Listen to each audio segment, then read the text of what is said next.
ഇരിക്കുന്ന ബഹുമാന്യരെ, എന്നെ ശ്രമിക്കുന്ന സഹോദരിമാരെ, മാതാപിതാക്കളെ, എല്ലാവർക്കും നമസ്കാരം.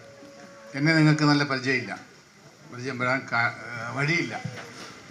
ആർക്കെങ്കിലും പരിചയമുണ്ടോ? ഇല്ല. ഞാൻ ഈ താലൂക്കിൽ വന്നിട്ട് ഇപ്പോൾ ഏകദേശം 2 മാസമാവുന്നതേ ഉള്ളൂ. നമുക്ക് കുറച്ച് കാര്യങ്ങൾ നിങ്ങൾക്കറിയുന്നതിന് വേണ്ടി, നല്ലൊരു സദസ്സാണ് എന്നതുകൊണ്ട് ഈ മാതാപിതാക്കൾക്ക് അറിയുന്നതിന് വേണ്ടി കുറച്ച് കാര്യങ്ങൾ പറയാം. ഞങ്ങൾ ലഹരി വർജക മിഷൻ അഥവാ വിമുക്തി മിഷൻ്റെ പ്രവർത്തകരാണ്. 2016 മുതൽ ഗവൺമെൻറ് നടപ്പാക്കി വരുന്ന ഒരു പ്രോഗ്രാമാണത്. ലഹരി വർജക മിഷൻ അഥവാ വിമുക്തിയുടെ പ്രോഗ്രാം ഞങ്ങൾ ധാരാളം ചെയ്തിട്ടുണ്ട്, ധാരാളം ചെയ്യുന്നുണ്ട്. താഴേക്കിടയിലുള്ള ജനങ്ങൾ മുതൽ പ്രൊഫഷണൽ കോളേജുകളിൽ പഠിക്കുന്ന അല്ലെങ്കിൽ പഠിപ്പിക്കുന്ന അധ്യാപകർക്കും സ്കൂളിലെ അധ്യാപകർക്കും അങ്ങനെ എല്ലാ തരത്തിലുമുള്ള മേഖലയിലുള്ള ആൾക്കാർക്കും ഞങ്ങൾ ക്ലാസ്സുകളും മറ്റ് കാര്യങ്ങളും സിമ്പോസിയങ്ങളും സദസ്സുകളും ഒക്കെ സംഘടിപ്പിക്കാറുണ്ട്. എന്നാൽ മിക്കവാറുമുള്ള സദസ്സുകളിലൊന്നും തന്നെ ആണ് 5-6 കൊച്ചു പിള്ളേരോ അല്ലെങ്കിൽ പ്രായമായ 1-2 ആൾക്കാരോ ഒക്കെ വന്നിരിക്കാറുള്ളൂ. ഇതൊരു നല്ലൊരു സദസ്സായിട്ട് തോന്നുന്നു. നല്ലൊരു കുറേ അമ്മമാരുണ്ട്. ഞാൻ നേരത്തെ പറഞ്ഞതുപോലെ എല്ലാ തരത്തിലുള്ള ആൾക്കാർക്കും വേണ്ടി ഞാൻ ക്ലാസ് എടുക്കാറുണ്ട്. ഇവിടെ ഞാൻ ഉദ്ദേശിക്കുന്നത് രക്ഷകർത്താക്കൾ അറിയുക എന്നൊരു ടോപ്പിക്കുണ്ട്. രക്ഷകർത്താക്കൾ അറിയണം. നമ്മളിപ്പോൾ കുട്ടികൾക്ക് ബോധവൽക്കരണം കൊടുത്തൊരു കാര്യമൊന്നുമില്ല, രക്ഷകർത്താക്കളാണ് അറിയേണ്ടത്. അതിൻ്റെ കുറേ കാര്യങ്ങളുണ്ട്. രക്ഷകർത്താക്കൾ അറിയുക എന്ന ടോപ്പിക്കിൽ നമുക്ക് കുറച്ചൊരു 1/2 മണിക്കൂർ സംസാരിക്കാം. നിങ്ങൾക്ക് എന്തെങ്കിലും സംശയങ്ങളുണ്ടെങ്കിൽ, എന്തെങ്കിലുമൊക്കെ തോന്നുന്നുവെങ്കിൽ, സംശയങ്ങളുണ്ടെങ്കിൽ എന്നോട് ചോദിക്കാം. എനിക്കറിയാവുന്ന സബ്ജക്റ്റാണ് എങ്കിൽ ഞാനത് പറയുന്നതായിരിക്കും. ശ്രദ്ധിക്കുക. ലഹരി എന്ന് കേൾക്കുമ്പോൾ നമുക്ക് എല്ലാവർക്കും തോന്നുന്ന ഒരു വികാരമുണ്ട്. സാധാരണക്കാരൻ തോന്നുന്ന വികാരമാണ്. അത് മോശമാണ് എന്നൊരു ചിന്ത. എന്നാൽ മോശമല്ല. ലഹരി എന്നത് മോശമായ വാക്കോ വസ്തുവോ അല്ല. നമുക്ക് വേണ്ടുന്ന ലഹരി എന്താണെന്ന് നോക്കണം. നല്ല ലഹരിയുമുണ്ട്, മോശം ലഹരിയുമുണ്ട്. നല്ല ലഹരി, നമുക്ക് ഏത് ലഹരിയാണ് വേണ്ടതെന്ന് നമ്മൾ തീരുമാനിക്കണം. ഞാനിവിടെ നിൽക്കുന്ന ഒരു കർഷക തൊഴിലാളിയായ അല്ലെങ്കിൽ കൃഷിക്കാരനായ ഒരു വ്യക്തിയോട് ചോദിക്കുന്നു, ചേട്ടൻ്റെ ലഹരി എന്ത് എന്ന് ചോദിച്ചാൽ ആ ചേട്ടൻ പറയണം, എൻ്റെ കാർഷിക മേഖലയാണ് എൻ്റെ ലഹരി എന്ന്. ഞാനൊരു വീട്ടമ്മയോടാണ് ചോദിക്കുന്നത്, അമ്മേ നിങ്ങളുടെ ലഹരി എന്ത് എന്ന് ഞാൻ ചോദിച്ചാൽ ആ അമ്മ തീർച്ചയായും പറയണം, എൻ്റെ കുടുംബവും എൻ്റെ കുഞ്ഞുങ്ങളുമാണ് എൻ്റെ ലഹരി എന്ന്. അതായത് സമൂഹത്തിൽ ആരെങ്കിലും എന്തെങ്കിലുമൊക്കെ ആകണമെങ്കിൽ അല്ലെങ്കിൽ വിജയം വരിക്കണമെങ്കിൽ അവന്റെ പ്രൊഫഷനോട്, അവൻ ചെയ്യുന്ന ജോലിയോട് ഒരു ലഹരി ഉണ്ടായിരിക്കണം. ആ ലഹരിയെ നമ്മൾ നല്ല ലഹരി എന്ന് വിളിക്കും. ഞാൻ നേരത്തെ പറഞ്ഞു, നല്ല മാതാപിതാക്കൾ അല്ലെങ്കിൽ ഒരു മാതാവിനോട് ഞാൻ ചോദിക്കുന്നു, എന്താണ് ആ സഹോദരി നിങ്ങളുടെ ലഹരി എന്ന് ചോദിച്ചാൽ ആ സഹോദരി പറയണം, എന്ത് തന്നെ എൻ്റെ കുടുംബവും കുഞ്ഞുങ്ങളും ആണ് എൻ്റെ ലഹരി എന്ന്. എങ്കിൽ മാത്രമേ ആ കുടുംബം നല്ല മുന്നോട്ട് പോവുകയുള്ളൂ. എന്നാലോ മോശം ലഹരിയുണ്ട്. നമുക്കതാണ് ചർച്ച ചെയ്യുന്നത്. ലഹരി വസ്തുക്കളിൽ നിന്നും കിട്ടുന്ന ലഹരി എല്ലാം തന്നെ മോശം ലഹരി തന്നെയാണ്. ഇനി ആദ്യമേ നിങ്ങളോട് പറയാനുള്ള ഒരു കാര്യം, നമ്മുടെ വീടുകളിൽ കൊച്ചു കുട്ടികളുണ്ട്.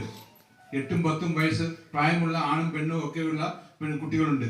ആ കുട്ടികളോട് നമ്മുടെ വീട്ടിലുള്ള വ്യക്തികൾ, അച്ഛനാകാം, ചേട്ടനാകാം, മാമനാകാം, അമ്മൂമ്മയാകാം, അപ്പൂപ്പനാകാം, ആരും ആയിക്കോട്ടെ, പൈസ കൊടുത്തിട്ട് ഒരു 10 രൂപ 12 രൂപ കൈ കൊടുത്തിട്ട് പറയുന്നു, മോൻ പോയി ആ ബാബുചേട്ടന്റെ കടയിൽ പോയി സിഗരറ്റ് വാങ്ങി വാ. നമ്മുടെ വീട്ടിലൊക്കെ ചെയ്യുന്നതാണ്. അല്ലെങ്കിൽ പുകയില വാങ്ങി വാ എന്ന് പറഞ്ഞു വിടുന്ന ആൾക്കാരുണ്ട്. അപ്പോ ഈ അറിയാൻ വയ്യാത്ത കുട്ടി എന്ത് ചെയ്യും? ഈ പൈസയുമായി പോവും. പൈസയുമായി പോയിട്ട് ആ ചേട്ടന്റെ കടയിൽ പോകുന്നു. പോയിട്ട് സിഗരറ്റിന്റെയോ കയ്യിൽ കൊടുക്കുന്നു. കൊടുത്തു കഴിയുമ്പോൾ ആ ചേട്ടൻ അല്ലെങ്കിൽ അച്ഛൻ അവന്റെ മുമ്പിൽ വെച്ച് തന്നെ കത്തിച്ചു വലിക്കും. അവന്റെ മുമ്പിൽ വെച്ച് തന്നെ, ആ കുട്ടിയുടെ മുമ്പിൽ വെച്ച് തന്നെ അയാൾ കത്തിച്ചു വലിക്കുന്നു. വലിക്കുമ്പോൾ ഈ കുട്ടിയുടെ മനസ്സിൽ തോന്നുന്നു, അച്ഛൻ എന്തിനാണ് ഇത് ചെയ്യുന്നത്? അച്ഛൻ ചെയ്യുന്നത് എന്തിന്? അല്ലെങ്കിൽ വലിക്കുന്നതുകൊണ്ടുള്ള ഗുണമെന്ത് എന്ന് ചോദിക്കാം. തോന്നും. അത് മനുഷ്യന്റെ ഒരു അവസ്ഥയാണ്. ഒരു ആക്സൈറ്റി, ഒരു ആകാംക്ഷ അവനിൽ ഉണ്ടാകുന്നു. പിന്നീട് അവൻ വാങ്ങാൻ പോകുമ്പോൾ വാങ്ങി വരുന്ന വഴിയിൽ അവൻ ആ സിഗരറ്റ് മണപ്പിച്ചു നോക്കും. മണപ്പിക്കുമ്പോൾ ആദ്യം അവനൊരു ഇറിറ്റേഷനായി തോന്നാം.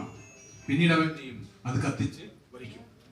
പിന്നീടുള്ള ദിവസങ്ങളിൽ ഒരു 4 ദിവസം മണപ്പിക്കുമ്പോൾ ആ മണം അവന് ഇഷ്ടമായി തോന്നും. പിന്നെ അവനത് കത്തിച്ച് വലിക്കും.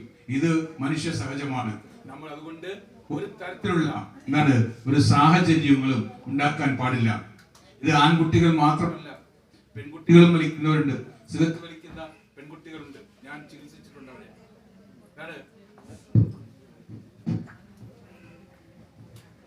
അതായത് ഒരു മാതാവ്, നിങ്ങൾക്ക് അറിയാൻ വേണ്ടി പറയുക, ഒരു മാതാവ്, ഒരു 16 വയസ്സ് പ്രായമുള്ള ഒരു കുട്ടിയുടെ മാതാവ്, അതായത് ഒരു 3 വർഷം മുമ്പാണ്.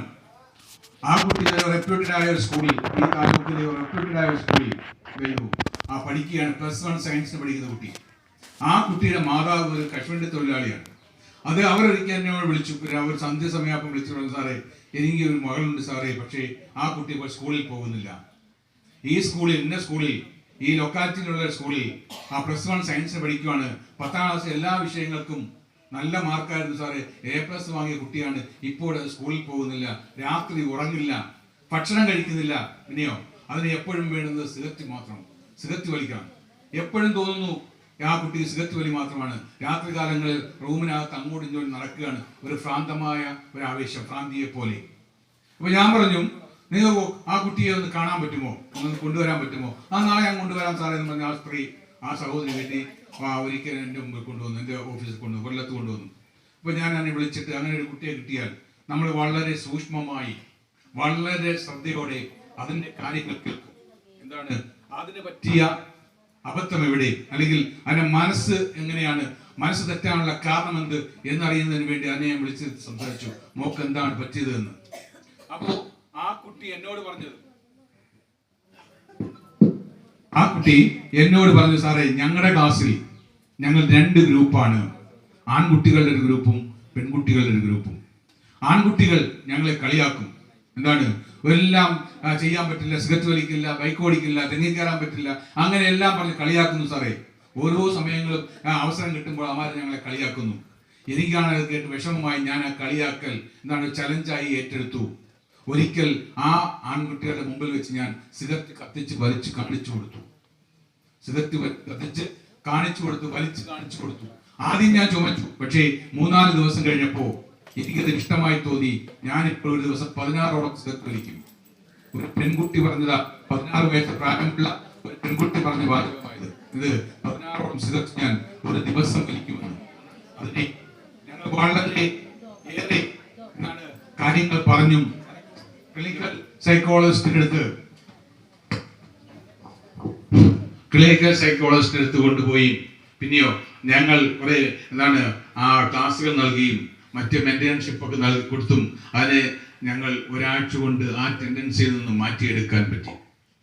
ഞാൻ പറഞ്ഞത്, നമ്മുടെ വീടുകളിൽ ഇതുപോലെ ഏതെങ്കിലും ടെൻഡൻസി ഉള്ള കുട്ടികളുണ്ട് എങ്കിൽ, അതായത് നമ്മളെല്ലാവരും സ്കൂളിൽ നമ്മുടെ കുട്ടികളെ വിടാറുണ്ട്.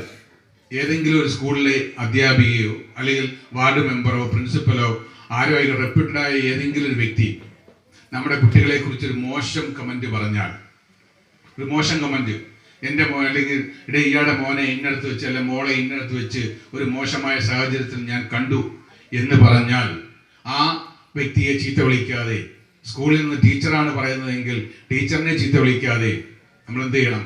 ആ കുട്ടിയെ കുറിച്ച് അങ്ങനെ പറയാനുള്ള സാഹചര്യം എന്ത്, നമ്മുടെ മകനെ അല്ലെ മകളെ കുറിച്ച് ഇങ്ങനെ ഒരു കമന്റ് വരാനുള്ള കാരണം എന്ത് എന്ന കാര്യം നമ്മൾ ശ്രദ്ധിക്കണം. നമ്മൾ അതാണ് മുമ്പേ ശ്രദ്ധിക്കേണ്ടത്. അല്ലാതെ ഈ പറഞ്ഞ വ്യക്തിയെ ചീത്ത വിളിക്കുകയോ കൊങ്ങാക്കി പിടിക്കുകയോ പോകുന്നതല്ല നല്ലത്. ഒരു അനുഭവം പറയാം. ഈ താലൂക്കിലെ ഒരു സ്കൂളിൽ ഒരു 5 കൊല്ലം മുമ്പാണ്, സ്കൂളിന്റെ പരിസരത്തുള്ള ഒരു വീട്ടിൽ കുറച്ച്